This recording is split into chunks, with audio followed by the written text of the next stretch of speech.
So when you have no more amniotic fluid, you don't have this buffer for your Mm-hmm. baby inside the womb. And honestly, it looked like I had a little burrito on my side Oh my God. because I had lost my pregnancy belly. And I was immediately put in the hospital because there's a high risk of infection. And I was put on a catheter and I just laid there like a human incubator. And they said every day is a gift. Just make it another day. And I made it to 20. I haven't talked about this in a while. I made Mm, it to 27 weeks and Selah came flying out naturally. It was about mm, 4:30 in the morning.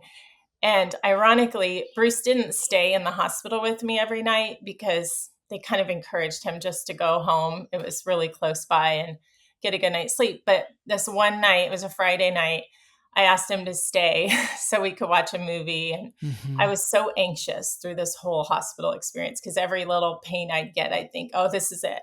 My baby's mm, coming. They're not going to survive. mm. So I asked him to stay that night and he slept on the couch. And that's when she was born. And he was there. He would never made it in time. Welcome to the Weekly Transit. Interviews and conversations from an astrological lens. There's nothing more fascinating to me about this earth than the people who inhabit it.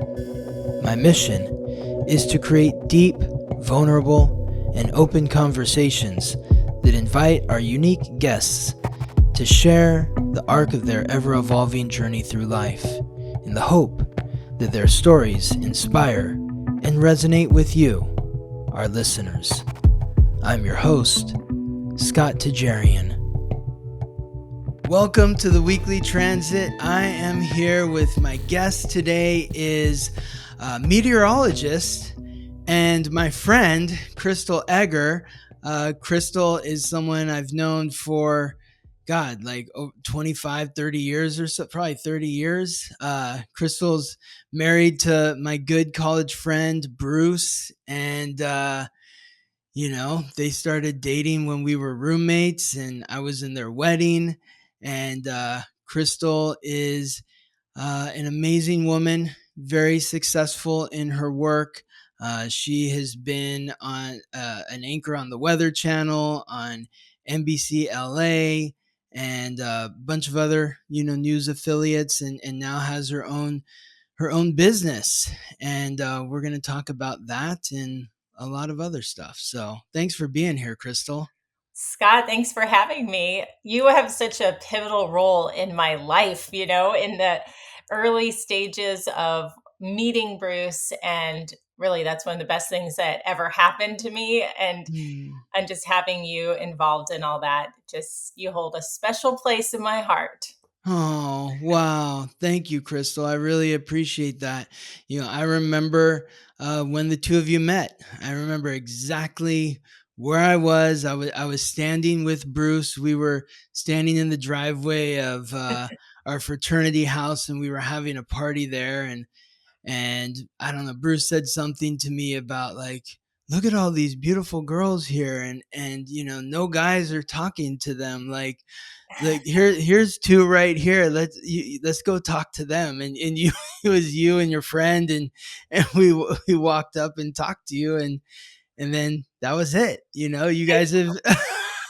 I remember locking eyes with Bruce like over the keg at the Fiji house. And I thought, wow, like something about that first sight. I just knew I had to Mhm. make my way over to talk to him. But what I really remember about you during those days is just walking me back to my dorms to my dorm to make sure I got there safely.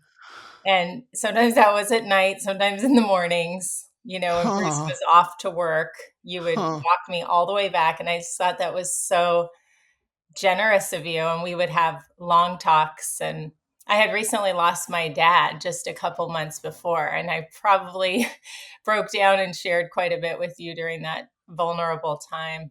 Wow. That's amazing. I really thank you for sharing that, Crystal. And let's get into that. I want to talk about that and your childhood and upbringing.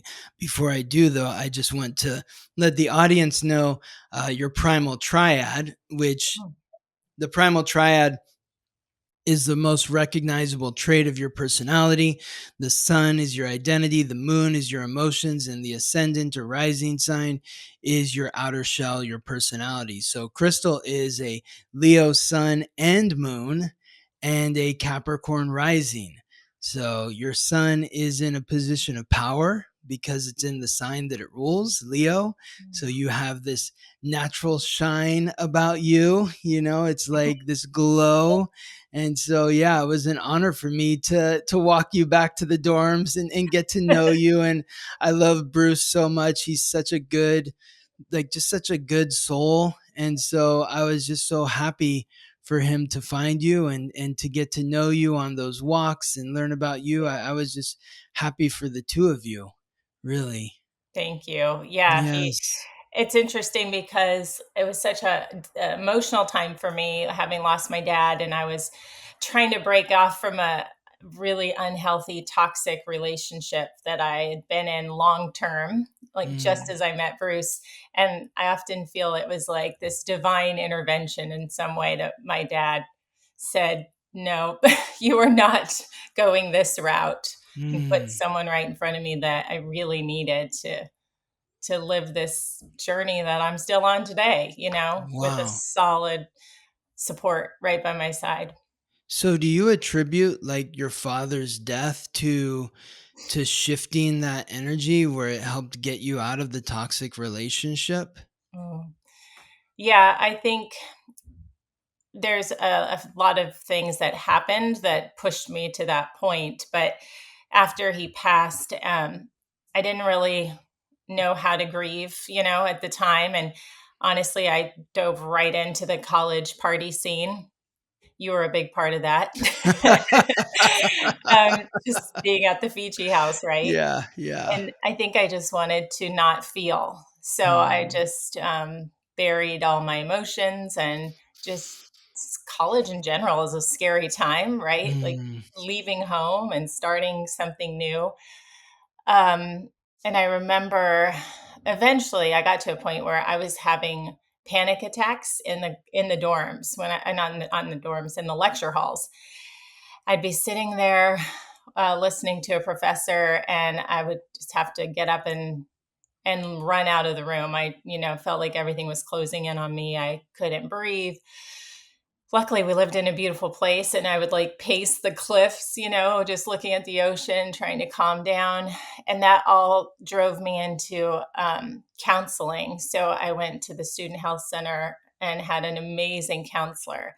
mm, And there was a lot coming up for me. It was my dad and not really dealing with that. And then also this relationship I had, knowing I had to get out of it, this amazing new man in my life. And at one point, Bruce didn't know if he was going to go to Japan, for me. And I felt like I'd be holding him back. And it was just too much on top of trying to navigate college classes and figure out what the heck I wanted to do. And am I smart enough to be here? Can we afford this? We were struggling with finances, my mom being a single mom. And um, yeah, so it was a lot of heavy stuff at once, and it pushed me to make some lifestyle changes. I remember I stopped drinking alcohol for a good chunk of time there in college, got really into exercise, continued my therapy, and finally just had the courage to leave that other relationship.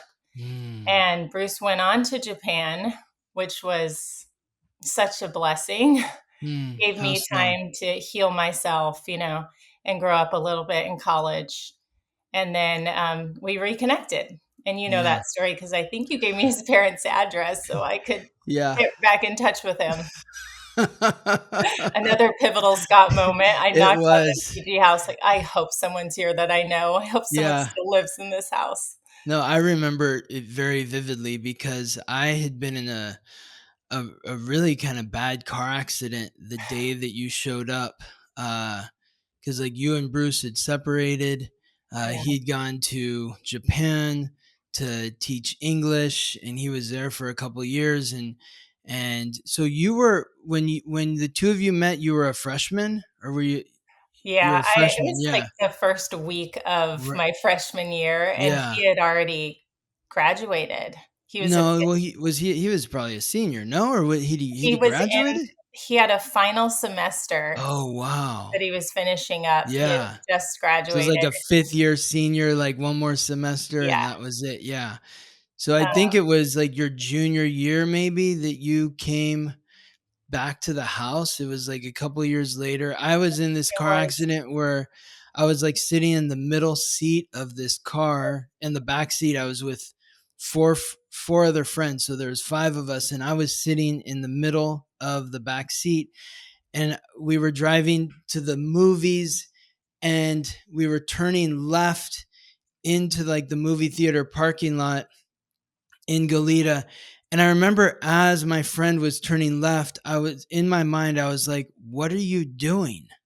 Because I saw this other car coming, and he turned and the other car just hit us broadside, and the window exploded on my right, and it was like I had just been hit over the head with like a bottle of beer or something, oh like my four gosh. bottles of, like it literally felt like my head had spun around.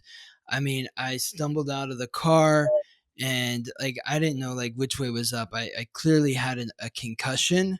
I was so delirious, and then I went back to the house, and I was just so out of it. I felt like I was so, like, my head was hurting. It was like I was, it was like the worst hangover, and you like I remember the lights were low in my bedroom. It was like at night, and I think my roommate was there, and you like bursted into the room with your friend, Yeah. and I was like, Crystal, like, what are you doing? You're like, I need Bruce's number. Yeah, I was on the other side of all that therapy and healing, and I remember I honestly started to build a lot of confidence in myself and had the courage to go there and seek you out and Yeah. ask for the phone number or email or something. I didn't know you Yes. were in an accident. I don't think you shared that with me. I don't remember. Yeah, if I did, I was just so out of it, and I was like, "Sure, of course." I knew that Bruce loved you, Oh, and I was excited. I was like, "Yeah, here, here's I his mean, what would information. have Reach out happened to him." had you not done that? I don't know what would have happened because I mean, we didn't have cell phones and social media at that, which is crazy. I don't think we're I that know. old, but when we Yeah. say that, it's like, gosh, we really didn't. I could get in front of a computer and email him, Right. but I didn't even have his email address. And so you gave me his parents' address, and I sent Really. a letter in hoping that they would get it to Bruce somehow. They sent it to Japan. And in that letter, I put my email address. It was an AOL email. And I just, every day that whole summer before my senior year of college, I checked my email and I was just waiting for a Bruce Egger to pop up. And one day, a few weeks after, he emailed me, Wow. and we set up a date to go have dinner and reconnect. And we've been together ever since that day. 22 years of marriage next month. So Wow. thank you, Wow. Scott. Yeah, you're welcome. You're welcome. I mean, it's really like my joy to connect people. I love connecting people, and so I always saw the love between you and Bruce, and how you felt about each other. And I remember, for as out of it that I was that night, I was excited that Yeah. you came over, and you were excited to connect with Bruce, and I wanted to do whatever I could to help make that happen. And it's just really wild to think that, like, you get his parents' address, you send them a letter with your email, they send it to Japan, and I it's know. like, hopefully he gets this and sends me an email. Like, Yeah. it's And like, I remember wow. thinking, this may not work, but if I don't try, I will never know. And I didn't Hmm. even know how he would feel about me. It had been a couple years. Um, Yes. he was dating someone over there, but all the stars aligned, Yes. thankfully. And it was worth going after him. You know? Absolutely. Absolutely. I always knew you were the one for Bruce. Like, he had Oh, told me he was dating someone over there, but it didn't have that same feeling that yeah. it did with you. Like, with you, he was just like, he was excited, you know? Oh, So, awesome. yeah. Yeah. Well, we have such a rich little history there because now Yes. when you guys go back to the Fiji house for your pig dinners and everything, it's just such a special place for me, that's where I Yes. first laid eyes on Bruce. Yes, exactly. Exactly. It's sad that that's not our house anymore, I but know. it's fun that we still get together, and Bruce was a big supporter of me a couple years ago when I was speaking at the event, That's and right. so Oh, yeah, yeah, he that said you was were phenomenal. no, yeah, thank you. Yeah, he's just such a great support for me. So Oh. um, how did tell me about like your upbringing and childhood. How old were you when your dad died? Well, I was just about to go to college, so I was 17. It was Hmm. right after high school graduation, Wow. 2 weeks after. He was at my graduation, then he passed 2 weeks later. But this is a big part of my story too, and we'll probably talk about why I don't drink alcohol anymore, but my dad died, of alcoholism. Mm, So my high school years were really rough. mm, In fact, I have a daughter. We have a daughter, Bruce and I, who's 16, and it brings up a lot for me because I'm watching her go through. It makes me emotional, and mm, it was not a good 16-year experience for me, and I want it to be so different for her at mm, 16 years old and 17. And it is. I mean, she has such a solid foundation here at home. But mm, for me, my my childhood was pretty normal up until ninth grade. mm, My parents were really involved in all of our sports. I have two brothers, one older, one younger. And then freshman year, my dad's drinking was starting to take a toll, and he had to get a liver transplant. wow. So he was in and out of sobriety, trying to, get sober because he was having health issues. Um, and I think at this point he was 90 days sober, and they agreed to a liver transplant. So he got a new liver from a healthy 35-year-old woman who had died Mm, in a car accident. mm, And things were good for a little bit.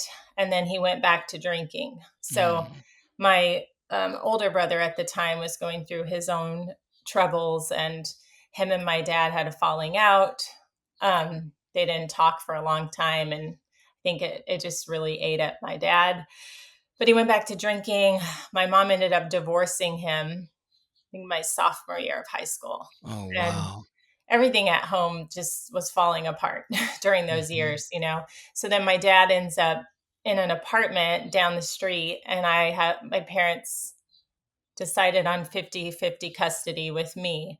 So during high school, I was going back and forth from dad to mom, and really just trying to take care of him, trying to keep him happy. He was suicidal for a long time. And, he didn't want to live anymore because he didn't have Mm, my mom. He could not figure out his alcoholism. He didn't have the tools to recover. And we were going through therapy. And um, anyway, eventually he just drank himself to death and passed mm. away. Oh my So, God. yeah, it was a hard time for I sure. mean, for a teenager to have to go through that is just like mind-boggling. To Yeah. have to like feel responsible to take care of your dad. Like you're Mhm. supposed to be having fun. It's high school, I know. and you're worried about keeping your dad alive.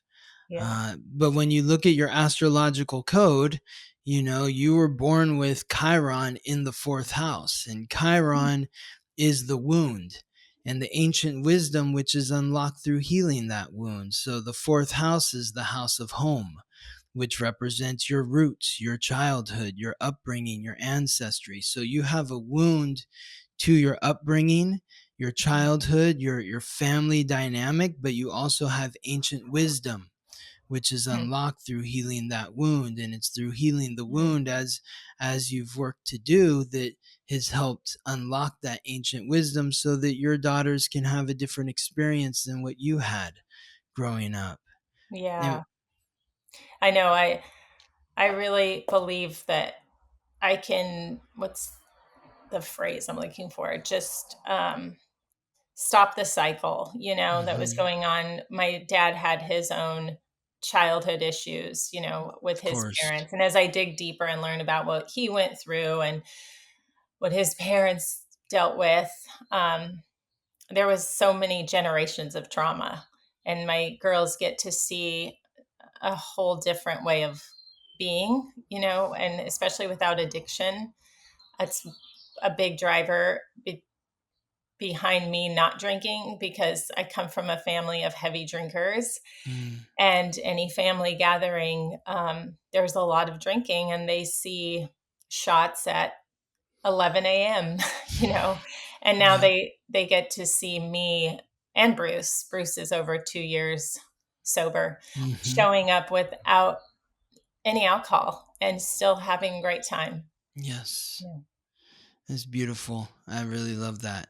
And you can see in your chart, because you have like these numbers, and you see this in a lot of people's charts, where like the same number or the same few group of numbers Mhm. continue to show up, where it's like your ascendant is at 14 degrees in Capricorn, your Neptune's at 15 degrees in Sagittarius, your Uranus is 12 degrees in Scorpio, your Pluto's at 14 degrees in Libra, your Sun's at 12 degrees in Leo. So you've got one, two, three, four, five key points or planets that are between 12 and 15 degrees. And Neptune is the planet that's associated with drugs and alcohol, because Oh. Neptune is the planetary ruler of Pisces, and Pisces is the sign that's symbolized by the fish, and we all know the phrase "drink like a fish." So Pisces rules drugs and alcohol, and Neptune, being the planetary ruler of Pisces, uh, contributes to that frequency. And so you were born with Neptune aligning with your sun, so it's like that creates this dynamic where you're like predisposed to you have this sensitivity about you, Mhm. where it's like you have this ethereal nature, where you can really feel the pain and suffering of others. And so when you feel that pain and suffering, there's an urge to escape, and one form of escapism is alcohol. Mhm. And so, even like at UCSB, you're there, and there's all these other kids, and they're dealing with all their parental issues or familial traumas, and they're working it out through drugs and alcohol. 20,000 people in this 1 square mile that are all doing that. It's really, really hard to insulate yourself. And so I Mhm. can imagine being in like the auditorium, like Campbell Hall or something, and all these you're just feeling a panic attack, you're feeling that angst and anxiety. And with your ascendant in Capricorn, there's a rigidity to your personality, that when you get when you feel threatened in some way, you may stiffen up. Mhm. And so that's why you're like, oh God, I can't deal with this here. And it's not even just your own stuff, but it's everything that you're picking up from everyone else. And you got to go outside and like walk on the cliffs by the ocean, and then drink later that night, and all Yeah, that sort of stuff. that you just nailed it about my sensitivity and feeling everyone's emotion, taking on everything around me. I still do that if my daughters are going through something, it's like I'm carrying their emotions too. But I didn't realize it until now. I'm a year and a half alcohol free. I've done so much learning and reading about alcohol, which I don't think a lot of people are aware of what it really does to your mental health. And I wish I had taken more time years ago to learn about it. And I listened to a ton of podcasts. I love to hear how people's stories and lives changed when they removed alcohol, because I didn't realize back then that I was probably really hungover those days that I had panic attacks. Mm-hmm. And when the alcohol's leaving your body, I think you release like cortisol and adrenaline, and it's like pouring gasoline on a fire if you have anxiety. And I'm already very sensitive. I've been dealing with anxiety through high school, with my dad and my brother and everything going on at home. So here I'm thinking alcohol is helping, and it's making it so much worse, Mm-mm. especially the day after when I suddenly have a paper to write and all this stress on me. Um, and I would go through that cycle for so many years. I drank for 30 years because I Yeah. started at 15. Mm-hmm. And for me, I mean, I had a great career. I was high functioning, Mm-hmm. but in a way, I can look back and see how I was always managing my anxiety with it.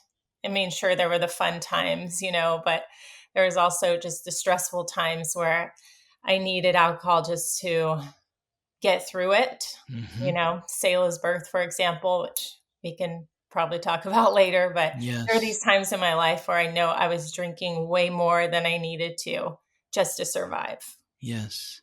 Exactly. Yeah. I can totally relate.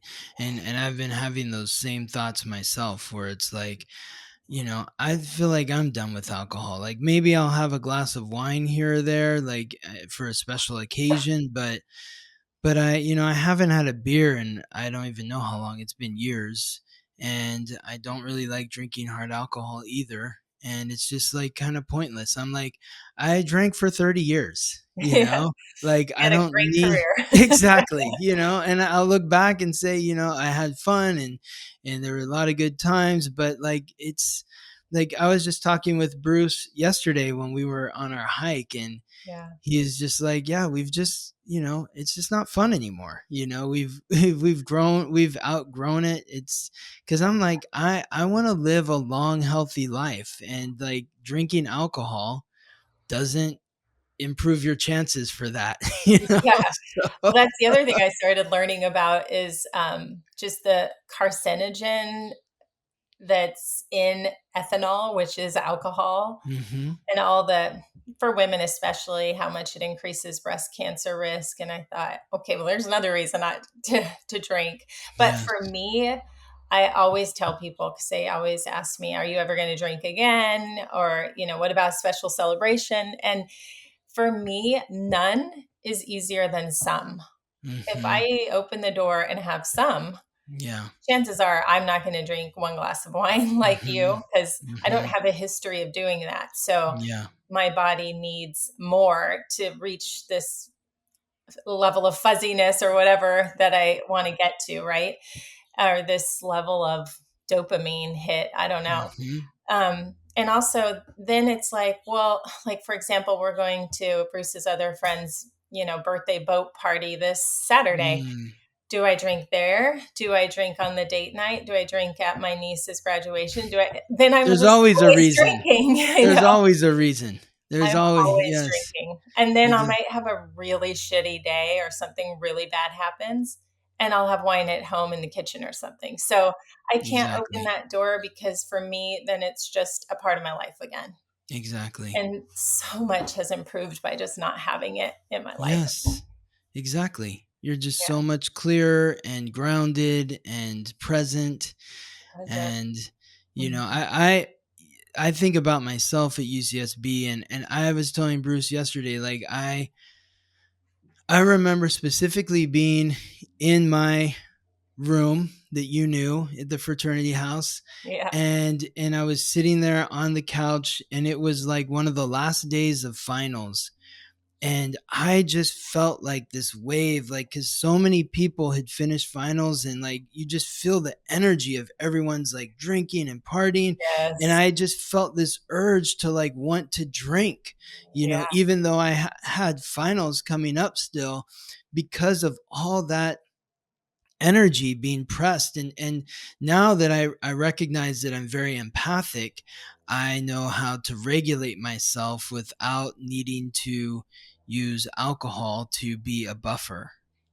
See, I'm still learning that, but that's a big part of sobriety is removing the alcohol is one thing, but then you have to learn how to manage your feelings. And I honestly, here's a fun little fact. Like after that letter went to Bruce and he emailed me, I was so excited. We were going to set up a plan to go see each other. And he said he was going to give me a call, and we'll talk about it. He was just back to San Diego from Japan. And anyway, the phone rang. I was at my mom's house. I grew up in like San Bernardino, Riverside area. I'll never forget my stepdad answered and said, "It's Bruce." And like my heart was just beating out of my chest. I went outside to talk to him. My family handed me a cigarette and a Bud Light. And it was like, I remember I needed that just to be able to talk to him. Yeah, And there was so many, even on our wedding day, my friends giving me champagne while I was getting ready, just to regulate my emotions because I could not feel them. They were too big. They were, I don't know how to explain it. It just felt like my chest was too full. I couldn't, totally. yeah. But now I'm learning how to regulate and take walks and listen to podcasts and um, just do other things to get me out of those states. But that's the hardest part of sobriety, Oh hands yeah. down. Um, Wow. especially when you're sensitive and you have anxiety already. And that's the thing to remember about yourself is how sensitive you are with Yeah. Neptune aligning with your sun. Pluto is also aligning with your sun, and Pluto's the psychic planet. So you have incredible psychic abilities, intuitive abilities. You're a seventh house sun, which means you identify with people that you're in relationship with. And so obviously, Bruce is one, but anyone that you're in relationship with, it could be your mother, it could be your brother, it could be your friends, so when you're around other people, you are suddenly identifying with them. Yeah. And so it's important for you to monitor your own emotions in terms of, okay, I'm feeling this way. Who did I just spend time with? Who did I just have a conversation with? And really kind of take that into consideration, that it's not yours that you're necessarily holding on to here, these feelings. It's maybe the person that you were just with. That is so true. Yep. Yeah. Oh, I deal with that a lot, especially with Mm. family and yeah. And it's hard Mm. to feel my therapist always says that I have a fear of like abandonment and, being left out, maybe because of what happened with my dad leaving at such a young age. Yep. Um, it's almost like, why couldn't you stop drinking for your three children? Yeah. You abandon us. Yes. Yeah. So even not drinking in settings with family and friends is hard for me because I don't want to, I fear that they're going to leave me out or, that I'm not connecting with them. But I Yes. have to stay true to what's best for me, but it's Absolutely. hard. It's very hard, because you were born with like well, multiple stelliums, but stellium is when there's like two or more planet or three or more planets in a single sign or house. And you were born with three planets in the seventh house, which is the house of marriage. And you were born with four planets and the North Node, which is your soul's purpose, in the house of death. And so the house of death comes after the house of marriage because after marriage, it's the death of the singular self and the rebirth of the unit. So you Mm, bond very deeply with people. yeah. And when you commit to these bonds through being uh, intimate with them, whether it be through sharing a secret, sharing your body, or sharing financial information or money, like that's like you've been vulnerable with that person, and you want to feel safe in their presence or safe in knowing that you shared with them what you shared. And so there can be a lot of fear around, well, what if they what if they don't like me now? Mhm. What if they don't accept me now? Then what's going to happen? Yeah, for sure. Luckily, Mm, the true friends, they'll stick around and they'll be there no matter what. My friend, Tracy, mm. she says it best. When I first told her, like, I'm not drinking and this is not just a 30-day thing or whatever, Yeah. she said, "Babe, we don't care what's in your cup. We love you no matter what." And I Aw, just need to hear that. It was so reassuring. that sounds so much like Tracy I too. I know. love it. She Yeah. said, and she always says, "You're just wired differently, and that's okay." Hmm. And I'm like, Yeah. I really am. I mean, you can drink and sleep till 11 the next day and sleep it off. My Hmm. brain is working and I'm up at 4 or 5 in the morning, Hmm. wired because alcohol does that to me, Totally. and it's just not the same. Everyone's different and we have to figure out what works for us and what doesn't. Exactly. Not that it wasn't fun. It was fun. Oh yeah, exactly. Exactly. I have no regrets. It was a good time. And I've been thinking about your wedding and I was like, oh my God, I was so uh alcohol, drugs, all of it, uh, at your wedding. That was a blowout type of we were weekend. young. So yeah, Bruce and I exactly. Bruce and I partied way more than we wanted to on our own wedding day, and the night before, I remember I was gonna Yes. keep it really early because I wanna feel good on my wedding day, and I think we rolled back to our room at, like, 1 in the morning. I was so mad at myself, Wow. but everyone's together and you wanna spend the most time with them as possible. Exactly. Yeah, it was like a group wedding or something. So, Yeah, but yeah. But now it's like if I drink a glass of wine, even I'm gonna wake up at 3 in the morning, same. because I'm like dehydrated or something, and Yeah. and it's just not good sleep. So, There's um, so much research about have you heard the Huberman podcast? I've heard, I Heard of him? yes, I've heard of him. Yeah, tell me. He has one on alcohol. It's about 2.5 hours long, Mm-hmm. but so many people quote this Huberman podcast and how it changed their whole perspective on drinking, and some people are at least drinking less these days, I think, because they're becoming more aware. But I Yeah, really feel like alcohol is going to be similar to cigarettes at some yeah, point. I But it's agree. just pushed in our face so much, with marketing, and it's just such it's there's so much acceptance with alcohol in our society, and it causes a lot of damage. Like It does. I get frustrated because I see what it did to my own father, and other family members, but we normalize it. We really normalize alcohol. So try not to make it, I don't want it to be on a pedestal for my daughters the way it Exactly. was for me. It's like, oh, I can't wait to drink. It's what everyone does. But I knew as long as I wasn't like my dad, I was okay. I'm not, Yeah. not like my dad. I'm not an Mm. alcoholic. I didn't lose my job, my family, my marriage. So there's this gray area of drinking, though, that I think people could be living just fuller, brighter, healthier lives, but we get just caught up in feeling okay, going through the motions. Absolutely. 100%. I mean, I feel like I'm an example of that just in terms of how much my life has changed since I stopped using cannabis and Mhm. since I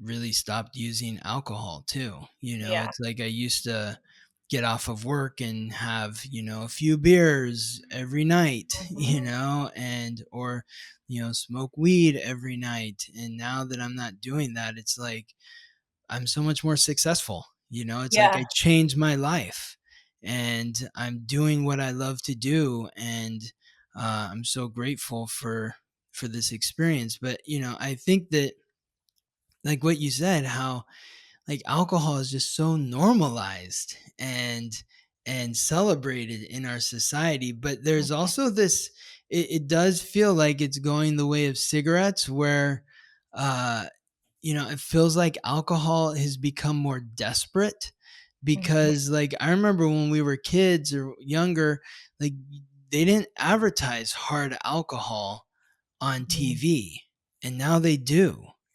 And so that just tells me that like they've somehow worked their way in there because there's a desperation. Like people aren't drinking as much as they used to. Yeah. And they really had to market to women. That was something that wasn't done as often years ago. And Hmm. now you go down the alcohol aisle and there's so many pretty fun wine bottles for women and all those seltzer drinks. And yeah, I mean, it's endless, right? Like all Yes. the mixed drink options. I can't even think of all the names. High Noon, Ashland. I mean, there's just so many. There was a big shift to let's get women drinking more and this messaging that you need alcohol to survive parenting. Hmm. Motherhood is hard. Drink some wine. There's so Yes. much marketing and messaging around that. They call it the mommy wine culture. Oh my And a God. lot of women get caught up in it. You can't go to a kid's birthday party without alcohol being there, 11 o'clock in the morning. That's So, wild. yeah, more and more women are drinking in it. And then during COVID, it escalated quickly That because was, suddenly yes. moms are balancing work and um, kids and homeschooling. In fact, that's when my drinking increased too, because I was just so overwhelmed and fearful too, because we didn't know what was going on with the world Hmm. and were things ever going to go back to normal. And there was this sense of, I don't have to see anyone and show up for anyone. So I'll just drink at home. You know? Exactly. And it was so strange too because drinking alcohol doesn't improve your immune system. Right. And so if you're COVID was people were getting COVID because they had a weakened immune system. So why are people drinking? Why is that being encouraged during it Yeah. makes no sense. It's not logical. I know, and I heard on a podcast, that's how I learned that I didn't understand why the liquor stores remained open. They were shutting Mhm. everything down except liquor stores, and it was Exactly. because it was considered essential because alcoholics couldn't continue with, I mean, you could land in the hospital from withdrawals, and they didn't need more people in the hospitals at that time. Really It's wild. wild. Yeah. But yeah, it's Yeah. counterintuitive to be drinking alcohol when we're trying to avoid COVID. But I know a lot of people that did it. We'd have those Zoom meetings with family Mhm. long distance and Yep. drinks were involved and Yep. everything. Yeah, drinking over Zoom. Wow, so Yeah. fun. Yeah. It was an excuse to have a happy hour, a virtual happy hour. But it really makes people less bright when they're drinking, you know? It's like you're not smarter when you drink. And I don't know if this is true or not, but I'd heard that like when Russia was becoming communist, like they gave away vodka for free, you know, Ah, because it pacifies people. If you're mm, if you're drunk, then you're not going to be motivated to stop something from happening or to do something that's productive. It kind of keeps you in place. It's like giving a yeah, baby a bottle. totally. I mean, I'm sure they want to keep us somewhat, what's the word, like watered down, Hmm. and why not keep promoting alcohol? Because, Exactly. yeah, And the way that it's coupled with sports and events, yeah, music events or sporting events, and it's just like you're getting a herd yeah, of people together drinking. yeah, And yeah, just not the easy. best combination. No, No. but Bruce and I go to concerts and we've done a lot in the last year and a half of me not drinking. He's a little farther along. He has asthma, really bad asthma. Yes, And yes. the older he got, the more he hated drinking. I was the one that was like roping him into drinking all the time, and he didn't Hmm. really want to. I was like, come on, babe, we're on a date night or whatever. And he was like, oh, just do it to make her happy. But he's so glad I'm not instigating anymore. But now, yeah, we'll go out and we have we'll have alternative drinks, as long as we have something in our hand. Hmm. There's the NA industry is booming right now. I was just reading an article about non-alcoholic drinks, and like every major beer company has their own version too, Yeah. because there's more demand for Yep. non-alcoholic drinks. So we'll buy a whole variety and take them to social events and just Hmm. always have something fun in our hand. Hmm. Yeah. Good. It works. Good. Hmm. So tell me about your work. Did you always want to be a meteorologist? So the story there is, well, after college in Santa Barbara, I had majored in communication and I had a Spanish minor. And I thought for sure I was going to move to San Diego, want to be closer to Bruce. This is where Hmm. he was from. So I came down this way. I lived with my grandparents for a while until Bruce and I got married because they live in San Diego. And I was trying to figure out what I wanted to do. I got a job in marketing. I was working at the World Trade Center in San Diego. I was actually there when the World Trade Center event occurred in New York, and Oh, everyone thought wow. it was an attack on World Trade Centers. And I remember it just being a really scary time. We weren't able to come into work for a while. But anyway, I was running their events and doing marketing. And then a good friend of mine invited me to San Diego City College at night to take a radio TV class with her. Hmm. And I thought, oh, that sounds fun. I'm trying to figure out what I want to do with my life. So I'll go with you these classes. And we had a chance to do reporting and anchoring, and do the weather. And Hmm. my professor used to pull me aside and say, I really enjoy watching you do the weather. You seem really comfortable up there. And it takes a real skill to be able to ad lib, because you don't get a script. This is what she's telling me. You don't get a Uh-huh. script. So you really need to know how to talk off the cuff. Yeah. And I said, okay, I think I could do that. And I love talking about it. It relates to everybody, my grandma, um, my professors, my doctor, Hmm. like everyone wants to talk about the weather. So anyway, I had really liked math and science through my high school years. So I thought I'm going to sign up for this Mississippi State program and do Meteorology 101. And if I love it, then I'll take that route. And Hmm. I did fall in love with that first semester. So I did a 3-year program to get certified in meteorology through Mississippi State. And I told Bruce, well, we got to start somewhere, babe. I'm going to put my tapes out there. And I had been interning in San Diego at all the TV stations. So Uh-huh. they helped me put a tape together. And we got a job in Idaho Falls.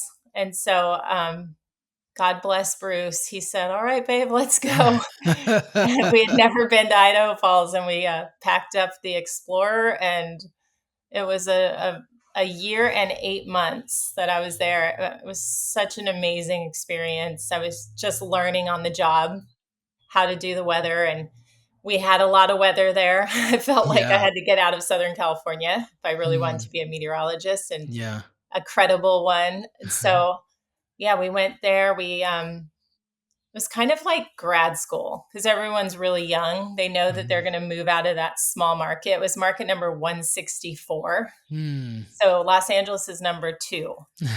Um, so 164. So you can make your mistakes where nobody knows you, right? Hmm. Like just got to learn somewhere. So we camped a lot. We explored all over Montana, Wyoming, Idaho. We had the best time. And then I got a job in Denver, and Hmm. Bruce was so excited to move to Denver. What market is that? That was at the time 64, I think. Okay, so you moved up 100 No, that spots. was 40 something. Oh, moved up Yeah. over 100 spots. Yeah. I got an agent at the time.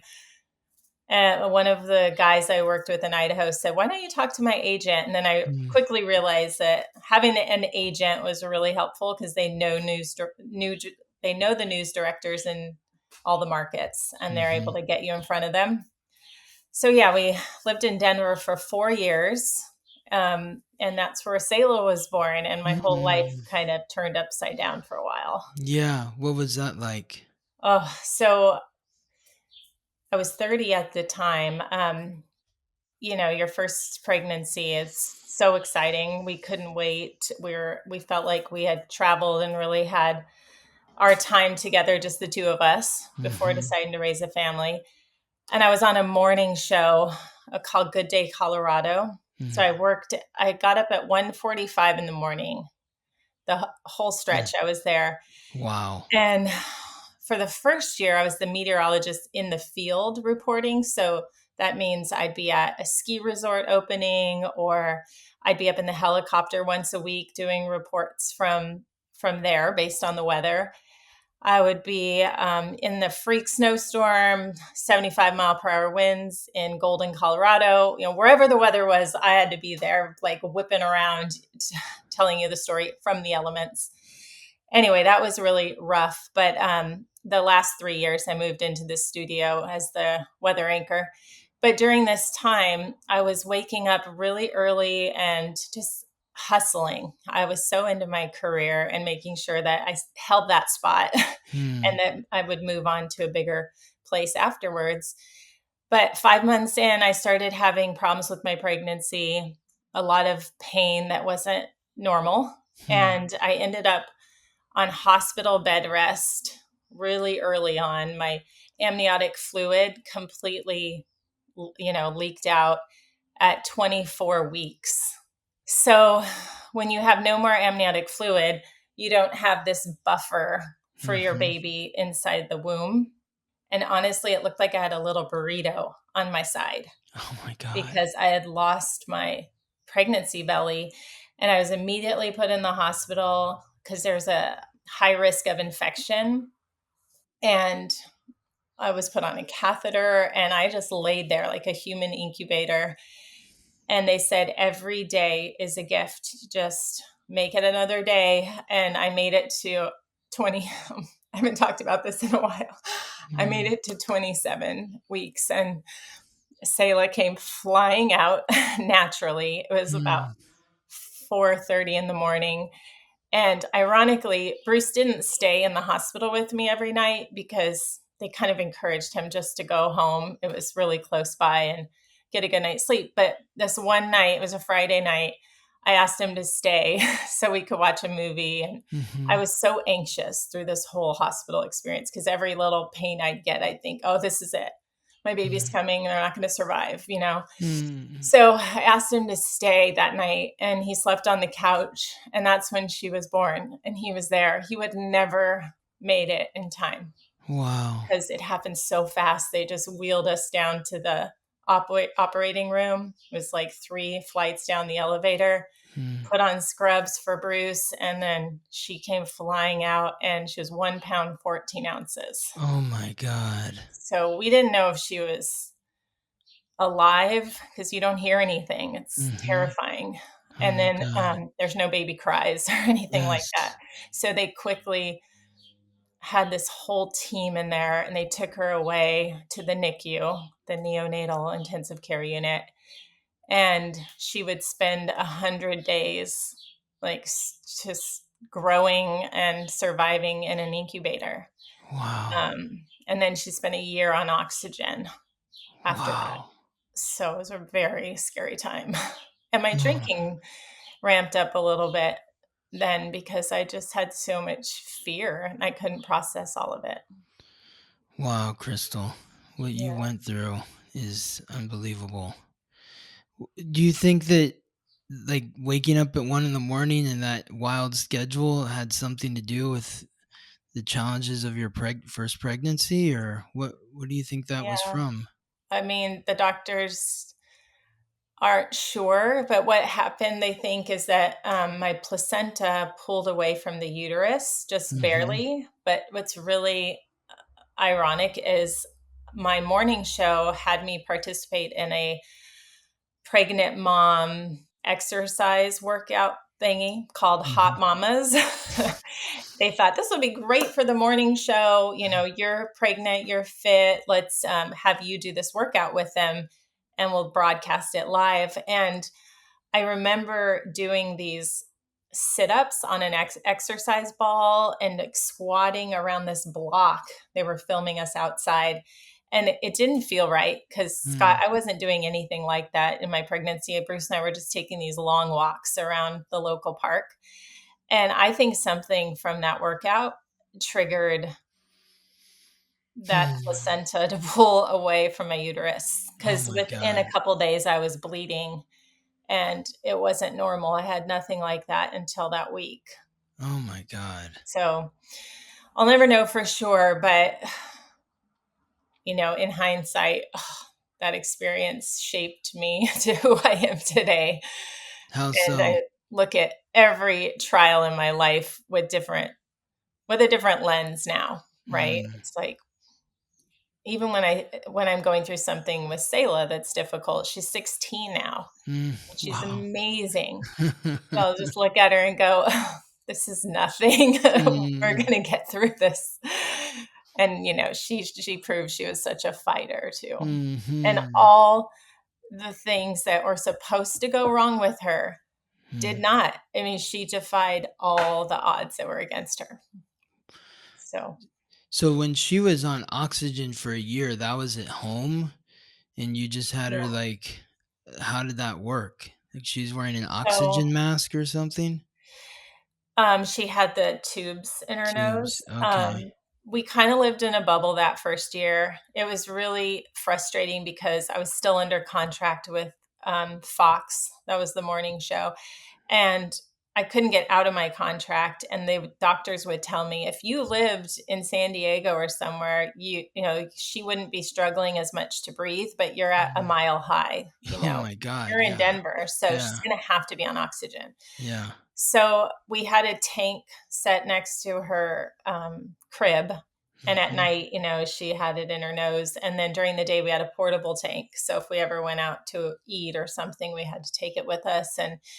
But after that, I got a job at the Weather Channel. Mm. And that was in Atlanta, Georgia, close to sea level. And I Mm. remember thinking, this is it. We're going to get out of here. She's going to thrive. Mm. And she really did start. The first year there was challenging because she was getting sick a lot, and what I wasn't prepared for was all the pollen that you deal Mm. with in the South. Mhm. But after that first year being in Atlanta, she just became a whole new toddler, and it was so Mm. exciting. She was pretty much caught up in her growth, chart and everything, and then she started to thrive. I love it. It's so fun for me to look at like Selah's chart and Savannah, your younger daughter, but and how they're both reflecting you and Bruce. Like Mm, you well, and you were saying like she's such a fighter, and she was born with Mars and Venus in Aries, and Aries is ruled by Mars, and Mars is the god of war, the planet of action, aggression, conflict, courage, mm, confidence. Bruce was born with the moon in Aries, so that gives him that very courageous nature as well. But Selah being born with Mars and Venus, but especially Mars in Aries, that's what makes her such a fighter. mm. And she's born with the moon at 20 degrees in Leo, and you were born with the moon at 23 degrees in Leo. So, What's there's interesting is she was supposed to be a Leo. She was supposed to be born August 2nd, and she was born exactly 3 months earlier, May Hmm, 2nd. yes, and she's a Taurus, which is Bruce. Yeah. Bruce is a Taurus. So she's a Taurus sun and rising Yeah. and a Leo moon. So she's Okay. reflecting both you and Bruce. And Mm. and Savannah is a Leo rising, and she is uh, a Taurus sun and a Capricorn moon. So Uh, you're a Capricorn rising and a Leo sun and moon. Savannah's a Capricorn moon and a Leo rising. And then she has her Taurus sun, which is reflecting Bruce and Selah. So, Interesting. so Yeah. you're So the lion living with three bulls. I feel it. Yeah, so I should mention that we decided after all that to still try for one more baby because I told Yeah. Bruce I just really want to experience a normal birth. I want to Hmm. have the baby and hold the baby in my arms. And Hmm. we went to a lot of doctors and they encouraged us to try, and they were going to keep me on the high risk profile or whatever. And they gave me these progesterone shots, to make sure everything stayed calm in the womb and everything. So Savannah was actually late. She was very stubborn and wouldn't come out. So I had a whole different experience, but was able to have a natural birth with her. Hmm. And I'm so grateful that I went for it. Hmm. Amazing. Amazing. Yeah. Such an inspiring story, Crystal. Yeah. So she's my Georgia peach. We call Yes. her 'cause we named her Savannah because she was born in Georgia. And we spent a lot of time in Savannah. My mom was actually born in Savannah too, which is Oh, really wow. cool. Her dad was in the military and they traveled a lot, and that was the Hmm. city she was born in. So we just felt that was the right name for her. But then we quickly got out of Atlanta after Savannah was born because now I have two daughters and I'm feeling like my family is not a part of their lives. I'm on the other side of the country Hmm. and I'm extremely close to my mom. And Bruce's parents were getting older. Hmm. And so we took the job at NBC Los Angeles. And that's where I got to spend more time with you. Yeah, totally. Wow, what a journey. So from Idaho to Idaho Falls to Denver and then Mhm. to Atlanta for the Weather Channel. How long were you at the Weather Channel? I was only there a little over 3 years. So Okay. most TV contracts are 3-year Uh-huh. contracts. And a lot of people stay, of course, but I don't know if it's something in me that constantly wants to see what's next, or in many cases, it was trying to find the right fit for my family every time. So we kept moving around. But yeah, I was only there over 3 years. And one of the best experiences I've had career wise, being able to work with all my idols in meteorology. That's Hmm. kind of like the mecca for meteorologists. And Yes. when I was in Idaho Falls in that little market, I'd sit in my weather center and I would watch the Weather Channel and learn how they're delivering the weather. And then I got to go work alongside them, Jim Cantori, Stephanie Abrams, some of those big names at the Weather Channel. Um, it was just incredible. And just living in the South too was a Hmm. great experience. I love the people of the South. And Bruce had a great time. He got onto a tennis team and we made the most of it.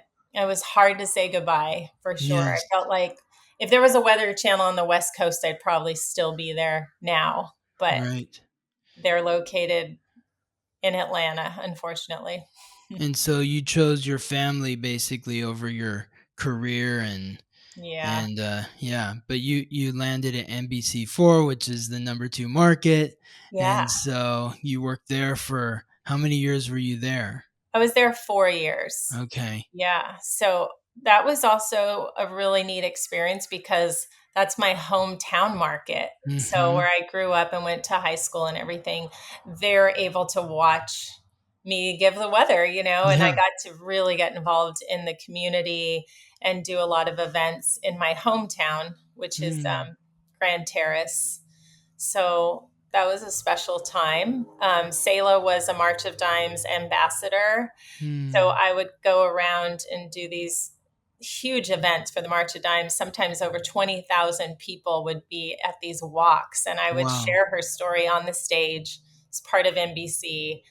And so that was really special to give back and encourage people going through the same premature, actually, what Selah was considered a micro preemie, not just a Wow. preemie, but a micro preemie. So I remember when she was born, I didn't have a lot of stories that I could find.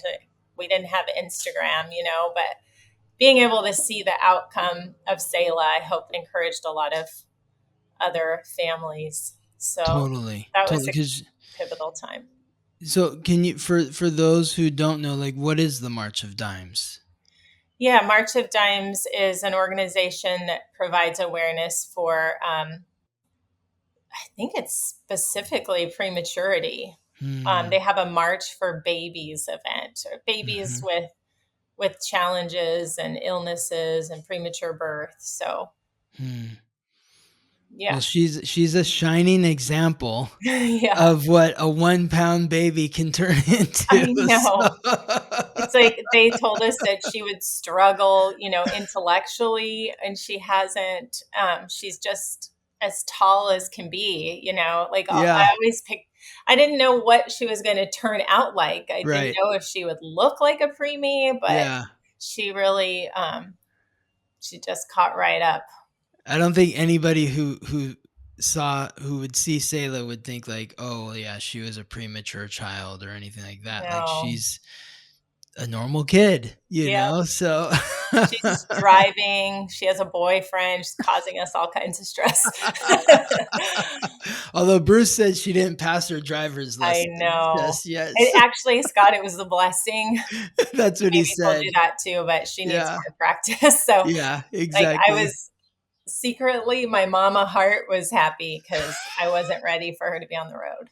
Yeah, he said that like you took her to the driving test and she Yeah. came back within like a minute. Yeah. Crying. I said, "Oh my God, what happened? I thought she was in an accident or something." Yeah. But she did something called that was marked a dangerous maneuver by right off Oh. the top by Oh, not looking wow. over her shoulder. So Wow. she was just so nervous and she's not comfortable enough behind the wheel to Mhm. get past those nerves. So Yeah. we'll spend another month driving and she'll take it again. Okay. Well, I told Bruce when I passed my driver's test, I went out and my dad had really like pressed on me. He was like, make sure that when you're crossing the railroad tracks, you slow down and you look both ways. And so that was like drilled into my mind. And so we went out, we did the driving test, and when we came back, the guy who was, my instructor or whatever, he said, "Can you tell me what a stop sign means?" And I said, "It means to stop." And he's like, "Exactly." He's like, "You didn't stop one time on this entire drive. You didn't come to a single complete stop, but I'm still going to pass you Wow. because you looked both ways when you crossed the railroad tracks and you slowed down, and nobody ever does that. Oh my God. So, so I'm going to give you the lowest passing grade I can possibly give anyone." Oh my gosh. Selah had no luck like that whatsoever. She had a very difficult instructor who said, "Nope, that's it. You're coming back another time." Wow. Oh, So you were at NBC 4 for 4 years, yeah. and then what happened after that? So we were spending a lot of time in San Diego Hmm. when I was at NBC Los Angeles. And by the way, I was still on a morning show today in Yeah, LA. So I was waking up at 1:45, 2 in the morning. that's And, unbelievable. I'm in my upper 30s at that point, and I've got two little girls. And poor Bruce was doing the night routine with them because I was going to bed by 7 o'clock. So he really had to get them to sleep, which is not easy when they're Hmm. younger. And he was there to do everything in the morning, get them to preschool. And I was off at work. And I just felt like I was really missing out on a lot. And when I would come home, everyone always says, "Oh, but you probably have the whole day." And yeah, you get home around 11:30 or 12 and you feel like shit because you've been up for so long, you've had lots of coffee, you're just crashing. Hmm. So you either try to nap so you can get through the rest of the day, or you just deal with it, right? And I Hmm. would just deal with it because I wanted to be there to pick up the girls from their preschool and stuff. Anyway, they were just getting the worst of me at that point where I was giving everything to this 4-hour show, and then we'd have to stay after and do a lot of stuff too. And I was ready for a change. I was just craving a change. I had done 15 years of broadcasting and I felt like I reached my goals, but I didn't want to be the one up there in my 50s and Mm, 60s. Like, I didn't need to do it forever. mhm, And I think a big part of it too is that we wanted to live in San Diego. Bruce's mom, she had dementia and she was in her 80s. And Bruce is so incredible with his parents, and he really wanted to be a caretaker.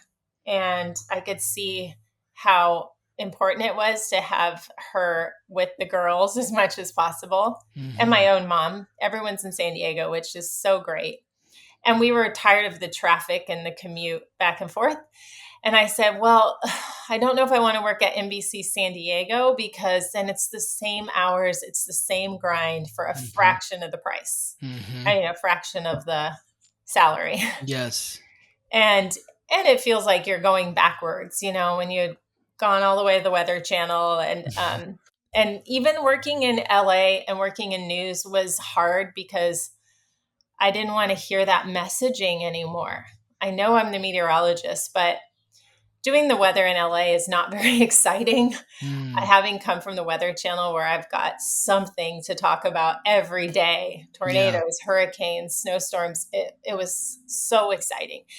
And then, in LA, it's maybe morning marine layer, afternoon sunshine, highs in the 70s. Like, I was on repeat every single day. Totally. Maybe I would say 5% of my time there would have big weather stories. Mm, The rest, the 95% of it was monotonous. yep. And it wasn't driving me.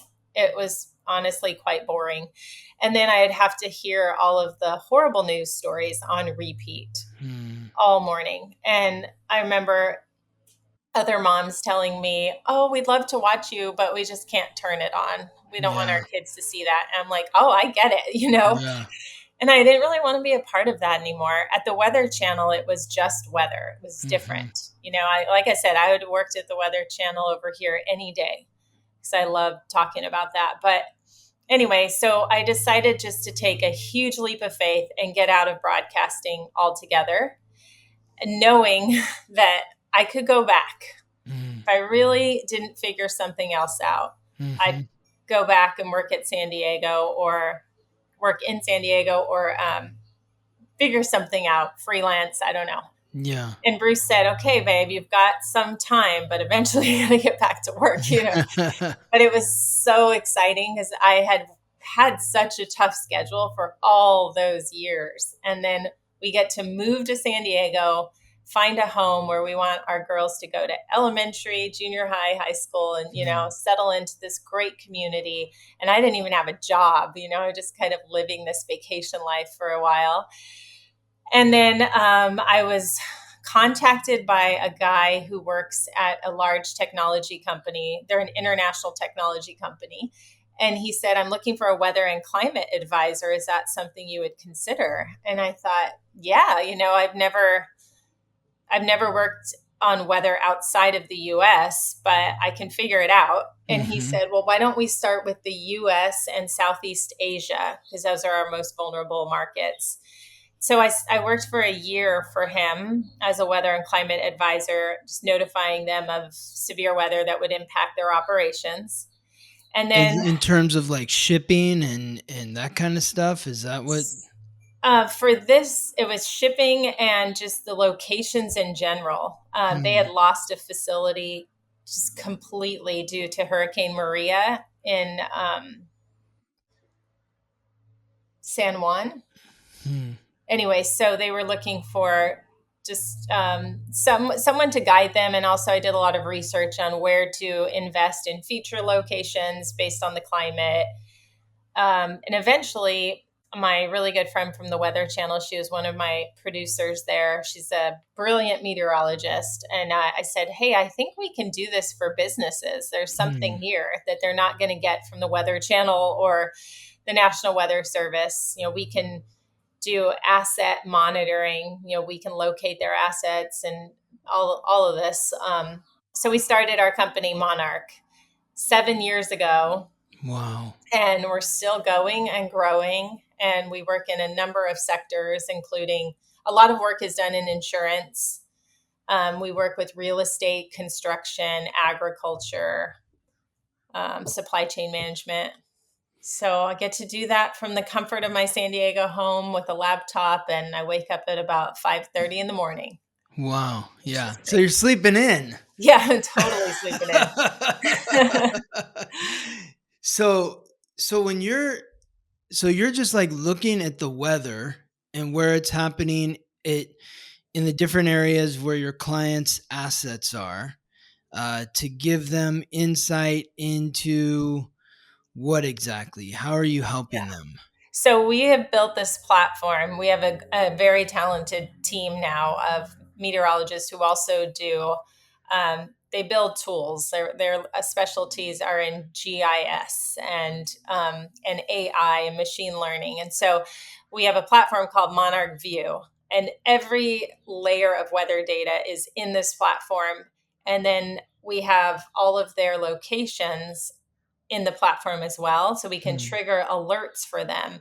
So if damaging winds are going to exceed 60 miles per hour and hit a construction site, we're letting them know right away. Hmm. We also work with a large restoration company that goes out like after wildfires and provides restoration services. So we position them ahead of big weather events, and we do weekly briefings to tell them like where they need to be to get to the work first.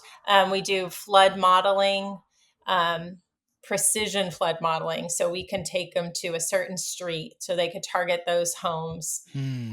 Rather than a lot of these large companies, they don't have meteorologists on their team. So somebody on the risk management side is trying to figure out what the weather's doing every day and So where to we can send people. protect our assets, Yeah, and basically. in general, is streamline operations. Don't lose money where you don't need to lose money. Insured Hmm. losses. Yeah, it just helps having someone weathering the storm so you don't have to. Yes. Wow. But there's also a new project we're doing in Houston.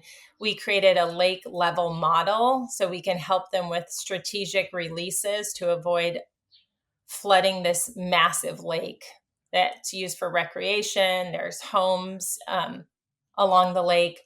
So that's like a custom modeling solution we do where we take into account the rain that's coming in, soil moisture, how much it's rained in the last few days. Uh-huh. So it's really like getting at hyper local support for Wow. whatever it is that they're in need of, like based on the weather. How do we solve the weather for you?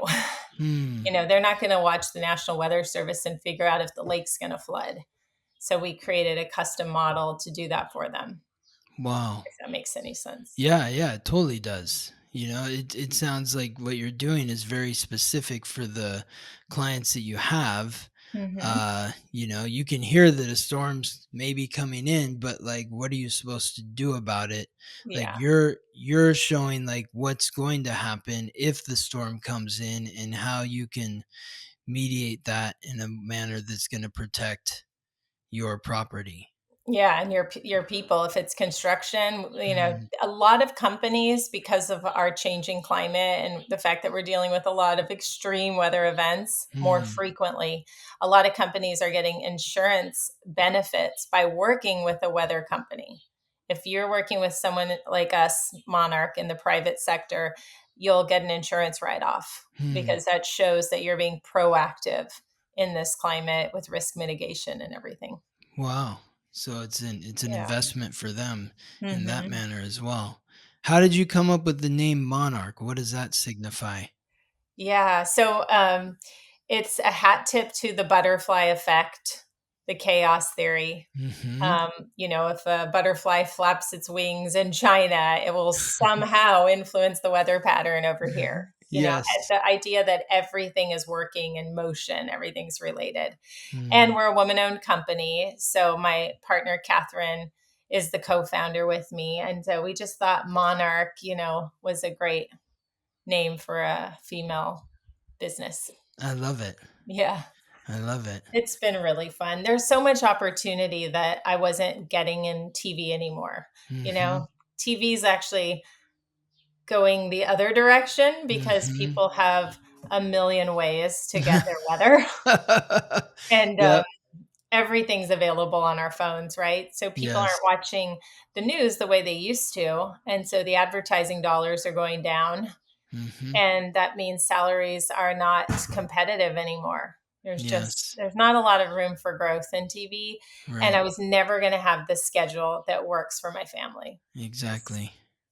If I took over for Fritz Coleman, I would never see them either because I'd be Yeah. there from 2 p.m. till midnight, you know. Yes. And I just didn't want that. Life's too short. What can you explain to me the term meteorologist? Like, what is that? What Yeah. is, I mean, because it's like meteor falling from the sky or something. Like, what is that? Well, I mean, meteorologist just comes from meteorology, which is a science, the science of the atmosphere, you Okay. know, um, how weather works. It's not related to meteors in any way, Hmm. although you would think it would be. Yeah. Yeah. It sounds like, it's like when I'm looking at your chart, you were born with Uranus, which is the planet of innovation, Mm-mm. invention. It's in the 10th house, which is the house of careers. So like whatever you're doing in terms of your career needs to be something that's innovative and Mm. unique. Yes. Yeah. I know. I think I always want to be challenging myself. I know that. So that's probably part of the innovation and entrepreneur side. I felt like I was on this trajectory of being challenged to get to bigger markets and Mm, reach my goals there. And then once that sort of plateaued in LA, it was like, what do I do now? I can't stay there. It right. wasn't comfortable for me. Yeah, and it's kind of a conventional route anyway, to be working at the local news station as the weather person, and Hmm. that's a little more conventional than what you're doing now. Like what you're doing Yeah. now is very innovative and it's Yeah. forward thinking, and it's like you're Hmm. saying like insurance companies are like, oh, you're working with a meteorologist, so we're gonna lower your rates because you're less of a risk. Yes. So yeah. Yeah, I know. I had a few things on my bucket list. Like, I want to wake up with the sunrise one day, Mm, and I'm mhm. doing that now. And sometimes I forget how lucky I am. And like, when you see those quotes, like, "Remember, you prayed for this. You really wanted this," and it's Yeah. like I did. I'm living it now. Like, there's Mm. nothing harder than waking up to an alarm at 1:45 in the morning I can't even and like imagine jumping that. on the 405 in the pitch dark. I don't know. Wow. But anyway, that was something I really strived for. And it seems simple just to be able to wake up with the sunrise. But I wanted that. And I wanted to be able to have flexibility in my schedule. When you're owned by a TV station, Mhm. I mean, they could call you on a Saturday, Christmas morning. You're on the news for every holiday. Mm-mm. And I didn't want that anymore. And I want to be able to take my laptop to vacation somewhere and work. It's like, Mhm. I mean, we all have the ability to create a lifestyle that we really want instead of letting the career drive your lifestyle, Right. you know? And that's a real important note for you because like with your ascendant in Capricorn, that's what makes you so career driven. You are, Mhm. it's a part of your personality. You might try to squeeze in too much during the day. Because it's like you're on the schedule and you gotta climb here and you gotta go to there because Capricorn is the goat, and the Oh, goat is mhm. is starts in the valley but says I need to get up there, but in order to Yeah. get there I need to take these steps to ascend to the highest point of my achievement. So you might be squeezing in too much each and every day, but that's just a part of your personality. You certainly need independence in your daily life, because Uranus, the planet of independence, is aligning with not only your ascendant, but your sun. So it's a part of your personality and your identity to be somebody who is kind of marching to the beat of their own drum. So you Mm. really have to take an unconventional path. It's like the more unconventional you are, like the better off you are. And in your sixth house, the house that represents your work, your daily routine is in Gemini, which indicates that you need to variety. You need variety each and every day. It Mm. can't be the same. It can't be that monotony.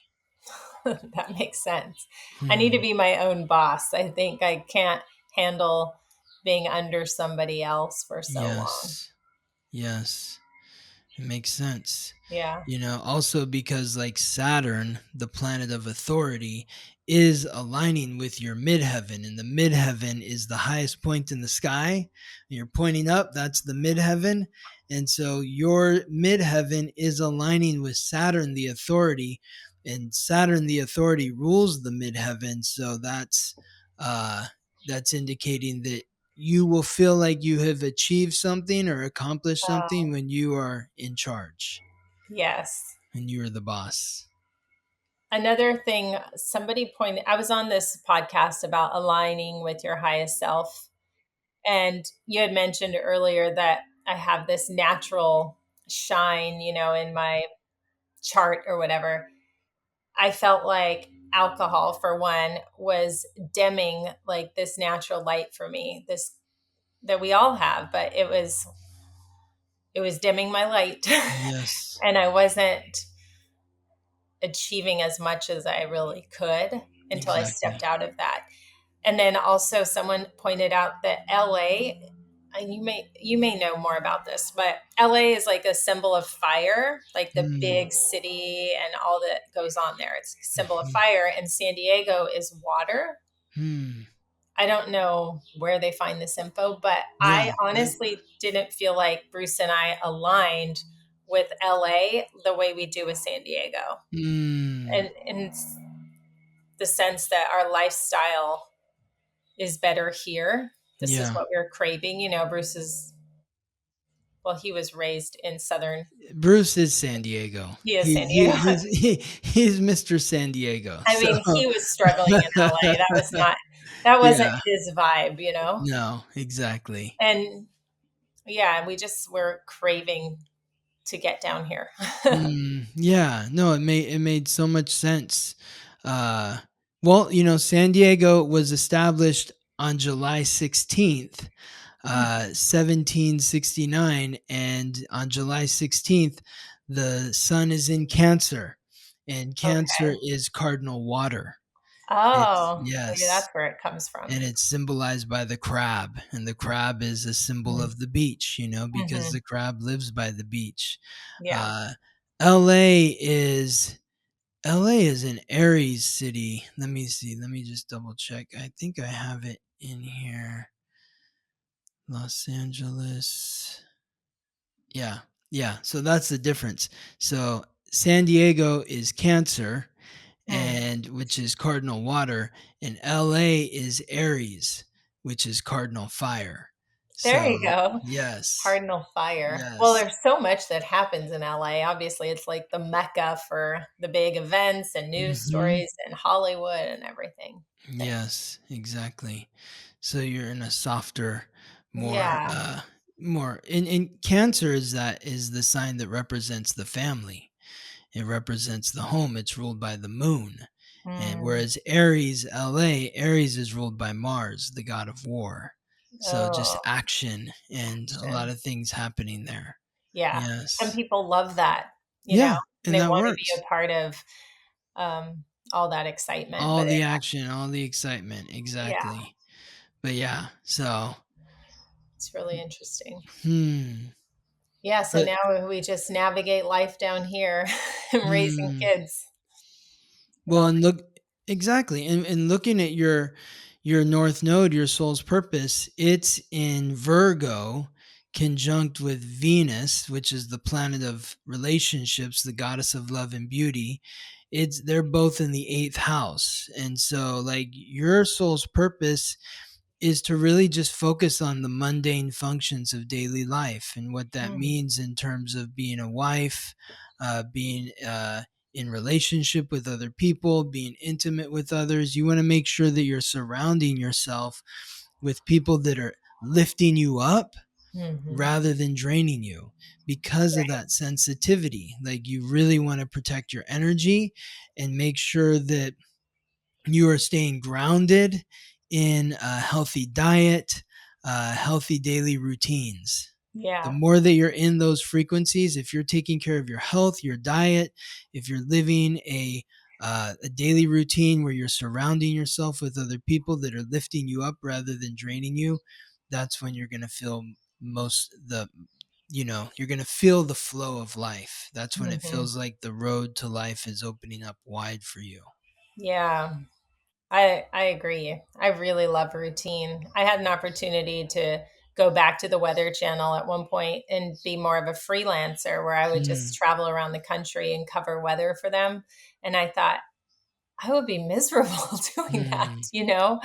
For one, the hours would be rough. I mean, I have a hard enough time if I go visit my business partner in New York Hmm. nowadays and just have to change the 3 hour time zone or whatever. But yeah, I just knew that would be too far out of my routine and being here for the girls and what they need. So I just continue to make choices with the family first. Yes. It's such an important part of your life. So that's where you Yeah. need to be focusing. Yeah. They'll be out of the house before you know it. It I goes know. fast. Then Right. I can do whatever the heck I want. Well, this is awesome, Crystal. I really appreciate your time. You know, what what like final thoughts or what would you like to share with the audience? Anything that you'd Mm. like to share to help inspire those who are listening? Yeah. I think just based on everything we've talked about, I think I've been on a mission through this life journey to align with my highest self. Like Hmm. we all have a higher self that we can connect with. I think a lot of it is through connecting to a higher power for me. And I I couldn't do that with the job being out of alignment or alcohol in my life or certain people in my life, you know. So you may have to make some difficult choices Hmm. to be fully aligned, you know, and live this big, bold, bright life. But it didn't happen to me until I made it into my upper 40s, you know. So it's possible at any age. Just say, keep working at it. Exactly. So that's the thing, is being willing to make the difficult choices that you need to make in order to align to your higher self, Yeah. Don't get right? stuck, Hmm. you know. Amazing. Well, you are such an inspiration to me, Crystal. It's always great to see you, and I'm so honored that you came on here and wanted to share your story with me and the audience. How can people find you if they want to connect with you, like on social media, your website? Where should people go? Probably the best place to find me is just on Instagram, Mhm. crystal.egger, Egger. Yeah, that's my Instagram. Took me a second. I've had so many through my different TV days, but yeah, crystal.egger. And then if you want to check out our Monarch website, it's just monarchweather.com. See all the great weather services we provide there. Amazing. Yeah. Amazing. Well, thank you, Crystal. Thank you, And Scott. It was an honor being on the podcast with you. thank you for listening to the Weekly Transit, interviews and conversations from an astrological lens. This episode was produced by me, Scott Tajarian. Music written by Ben Leinbach from Listen Deep by Amber Herzog Lyman. If you're interested in being a guest on the Weekly Transit, you can email me at scott@theweeklytransit.com. Wishing you all the best as you ride the planetary waves.